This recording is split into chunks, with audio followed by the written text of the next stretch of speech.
Section 1. You will hear a woman calling the London Police Department to report a robbery. First, you have some time to look at questions 1 to 4.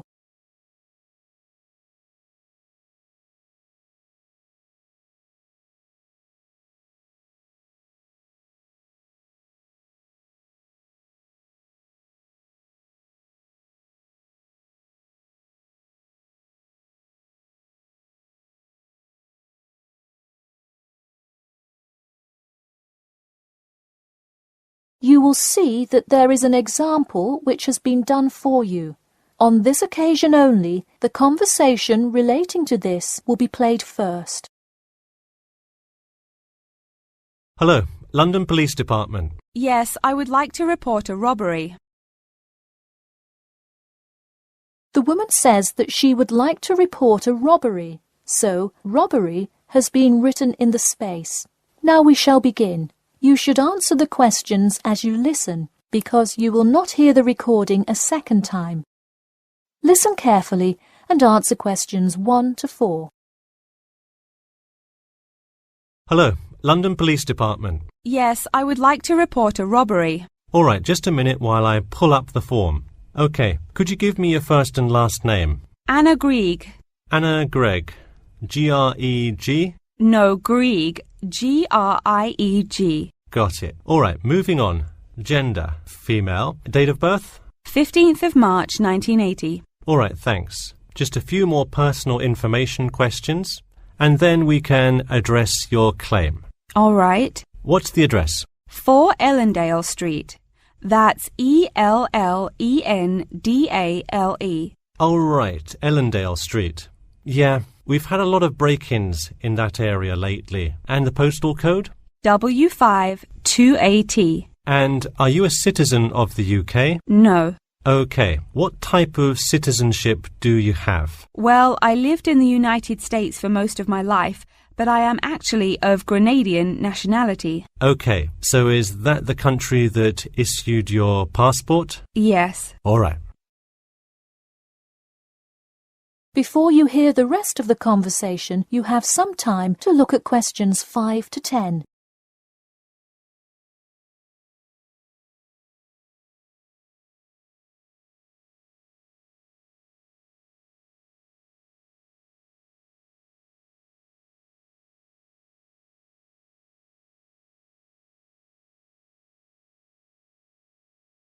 Now listen and answer questions 5 to 10. And what is the crime you're reporting? I already said a robbery. Oh, right. Sorry. This is about the 100th robbery report I've filled out today. Have you had any prior break-ins? In the building or just my flat? The unit below mine got broken into last year. No, just your flat. Oh, then no, not here. All right. Let's see here. Can you think of anything that was out of the ordinary around your building, or anyone who may have had reason to do this? No, it seemed like just a normal evening. I didn't see anyone suspicious and can't think of anyone that would target me specifically. How long has this been your place of residence? Let me think. I moved in on February 1st and it's October, so it's been about 8 months already. Wow, time flies. And that is just for Ellendale, yeah? Yes, I have lived in the UK for just over 1 year. I see. Can you give me the first and last names of all members of the household? Actually, I live alone. OK, so no other occupants. And can you give me a brief account of what happened? I left to go to a dinner party at 6 p.m.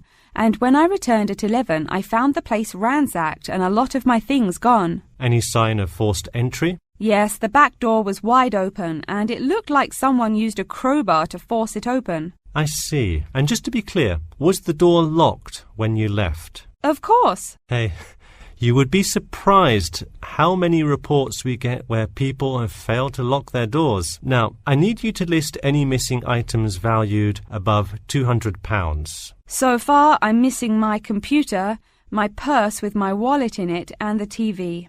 OK, let's start with the computer. What is the estimated value? £500. And what is the serial number? G416870. Thank you. And a visual description? It is a black 13-inch PEMDAS cloud book. There is an Oxford sticker on the lid. OK, and could you give me a description of the purse? Sure, it's a Claude Frieda shoulder bag and the material is silver-coloured cloth. Price? £300. OK, that concludes my report. I'll submit it and we'll let you know of any developments. That is the end of section 1. You now have half a minute to check your answers.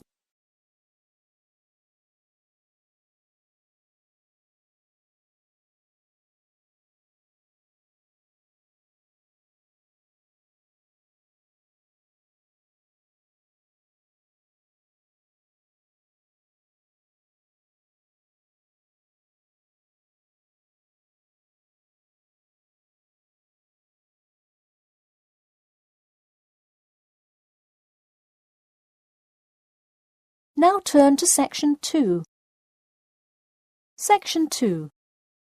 You will hear two students called Mark and Gina asking their tutor for advice on the extracurricular project. First, you have some time to look at questions 11 to 14.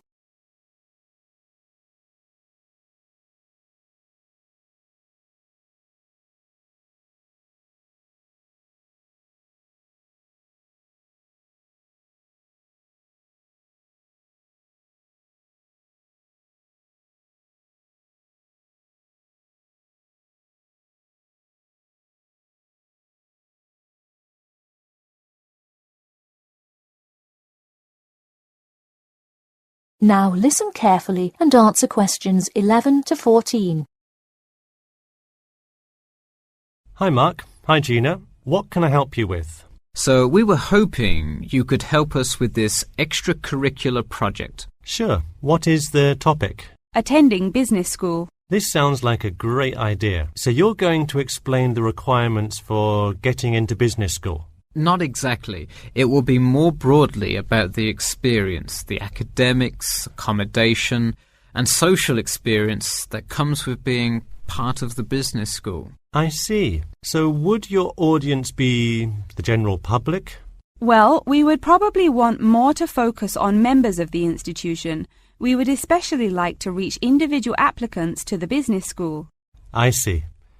Now, what form will this information be? You could give a talk to all the summer courses. All you'd need is permission from the course director. Or you could pass out information outside the student union. Those are both good ideas. What about sending out pamphlets in the mail? Most college students never check their mail. Maybe you could make a video and show it on campus. That's a great idea. We'll do the video. Great. And as members of the business school, do you have an incentive to attract new students?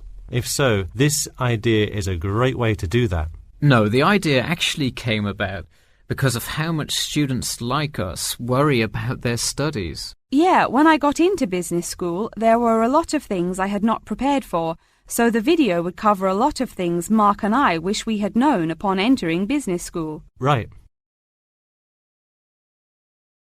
Before you hear the rest of the talk, you have some time to look at questions 15 to 20.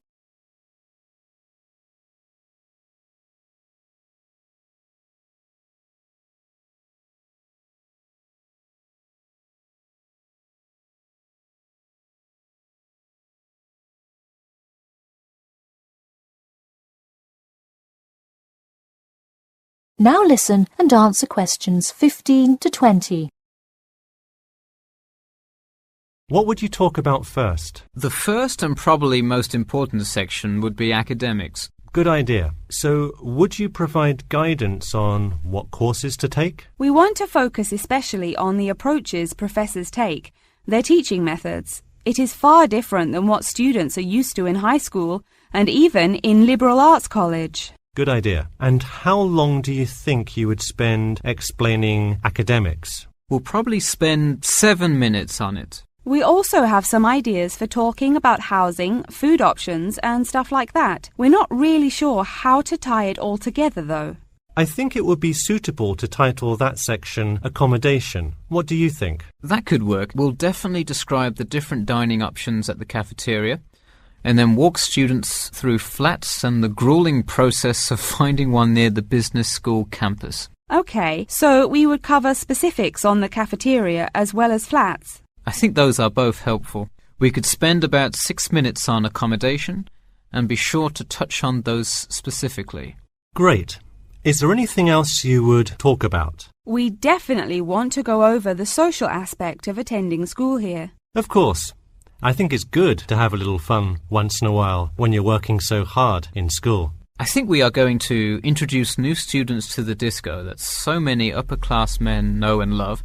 Maybe we'll include a few other places too, but that's the main one. We're also going to invite students to the international evening taking place in the first week of school as a great chance for our large international student population to meet a lot of other new students. It can definitely be hard to meet people as an international student. I think that is a great idea. You may want to spend slightly longer on this section than the other two. How about 8 minutes? That sounds reasonable. So overall, the introduction should take 3 minutes and then the conclusion should take 4, giving us a total of 28 minutes. I wouldn't rush your introduction. Maybe give it between 4 and 6 minutes. The conclusion, though, can be shorter since it's just a quick refresher of each of the topics. Give that not more than 2 minutes. Okay, so in total, the video should take about the same time, just more intro and less conclusion? Precisely. All right, we're going to get to work on our video. Thanks for your help. That is the end of section 2. You now have half a minute to check your answers.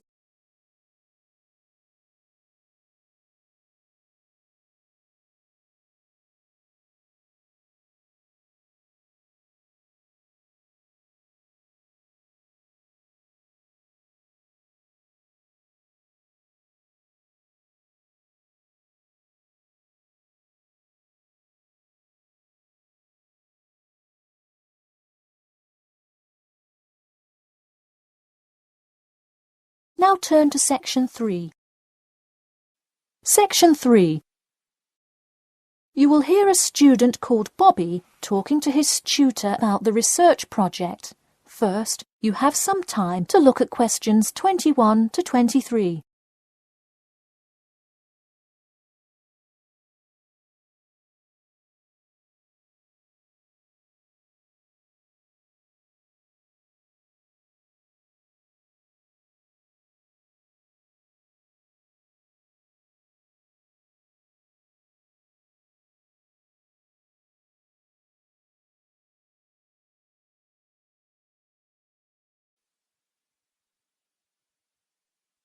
Now listen carefully and answer questions 21 to 23.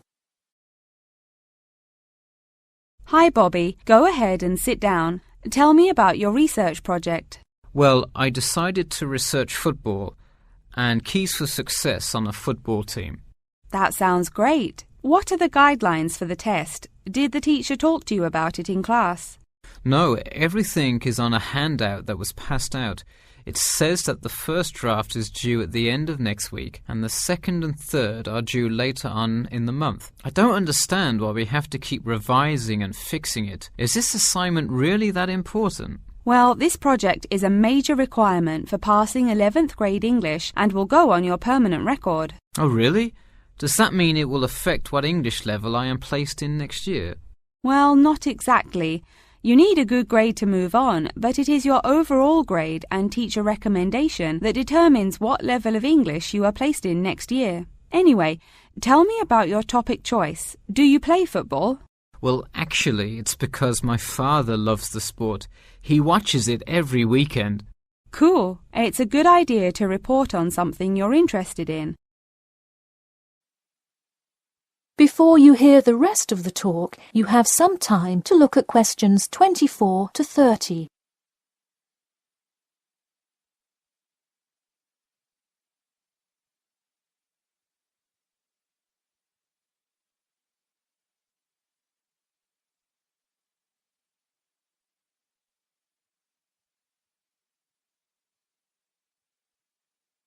Now, listen carefully and answer questions 24 to 30. I see you worked hard calling players and the head coach to talk, so let's see what information you got. Well, you have to listen carefully to the first call on the recording. It's really hard to hear because the background noise is louder than the person's voice. Yes, it is a bit tough to discern. I'm afraid the player's answer is too short as well. You will have to interview him again and try to get him to give a better answer. Okay, I thought that might happen. I will call him again tomorrow. Moving on, let's look back at this question. You asked, "Tell me about a time when you learned a major life lesson through playing football and explain how that has shaped the person and player you have become now, and how you hope to pass on that lesson." It is a great idea for a question, but in an oral interview it is far too complex. I would advise you to break it up into multiple parts to get a better response. I guess you're right. I wouldn't want to have to provide an answer to a question like that. I will simplify it. I found that when I asked players this question, it took too much time because they were struggling to answer the question completely. In fact, this is the question Joe Billings was answering when the tape ran out. He did tend to ramble on all the questions, didn't he? He sure did. I would recommend that when you go back and interview players again, that you use a more sophisticated recording device. This recording is spotty, which indicates that the equipment wasn't working consistently. Okay, I guess it probably wasn't the best idea to use the sound recorder on my phone. Hey, could you give me some feedback on the content of the report itself? Sure. Let's start by focusing on your topic. While I like that you chose to cover football, it seems inexplicit. The keys for success of a player and team is quite an interesting topic, but what is your thesis? That is to say, what conclusions can you draw from your research? I would suggest coming up with a strong thesis statement and then shaping your report based on that. Is it really too vague? I put a whole lot of facts into it. I list the top 10 goal scorers in football history and later on provide statistics for a few of the most famous coaches and their records as coaches. I think that's great that you included these facts, but I think you focus too much on the facts and not enough on connecting these facts to make your point. Ah, I see. Okay. So it looks like I have quite a bit of work to do before the deadline. That is the end of section 3. You now have half a minute to check your answers.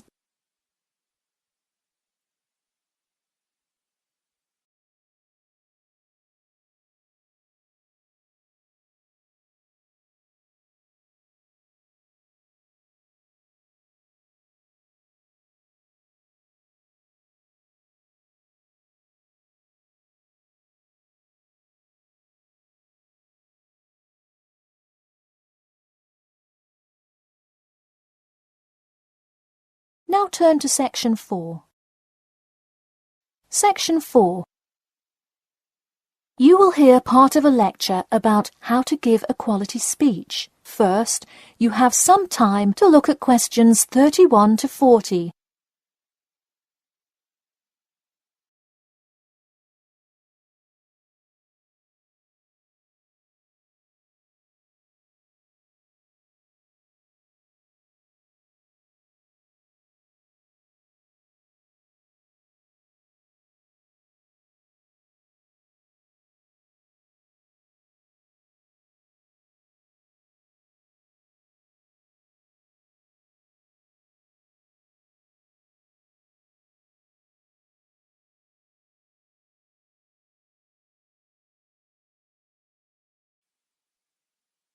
Now listen carefully and answer questions 31 to 40. Good morning. Today I am going to cover the daunting task of giving a quality speech, a thought that makes most of us cringe. In fact, 90% of all people feel nervous about public speaking, about 10% of whom are described as genuinely terrified. Hopefully, when we are finished here today, you all will be in the 10% of the population who do not feel nervous at all. Did you know that lecturers tend to get more nervous if the speech they are giving is an important one? It makes sense, right? You probably wouldn't be nearly as nervous to address your residence hall about the proper use of the recycle and compost bins as you might be if you were asked to give the graduation speech to your entire 5,000 student class. So what is it that makes some people completely comfortable in front of crowds? Some people think that the ability to give a good speech is a gift that others are simply born with. This is almost never the case. Public speaking can be learned with practice. The first most important thing you can do to improve your confidence in delivering a speech is to prepare a quality speech. Honestly, while the content of your speech is relatively important, the audience will really only remember the last sentence you say. It is a good idea to structure the rest of your speech to lead up to this last point to really drive your message home. This is a good way to ensure that your speech is well organized.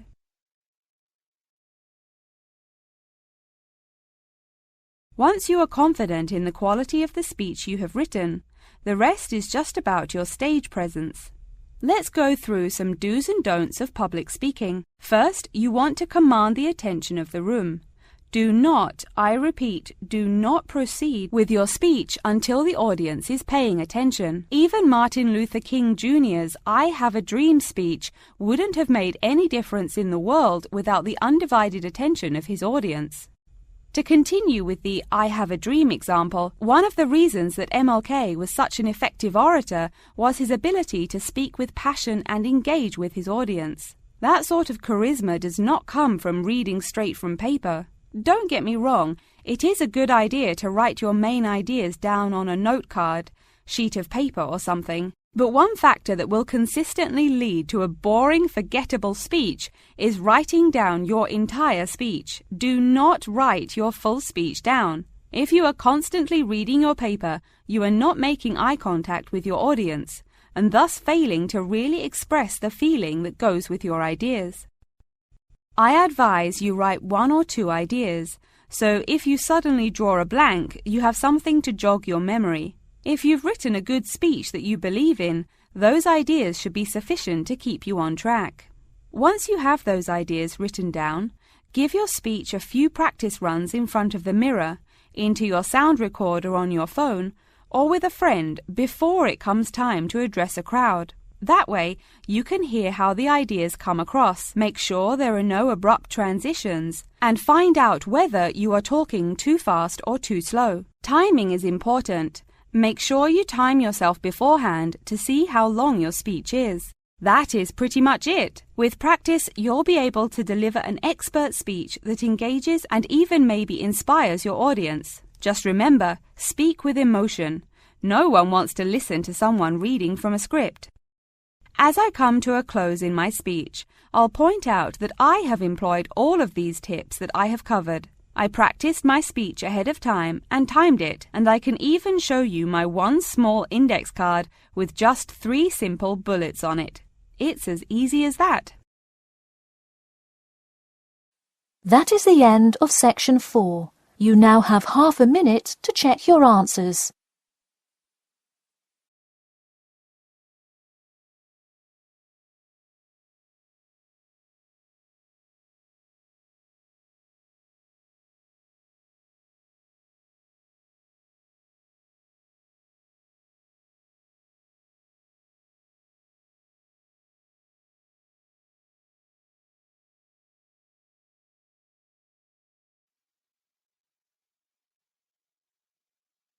That is the end of the listening test.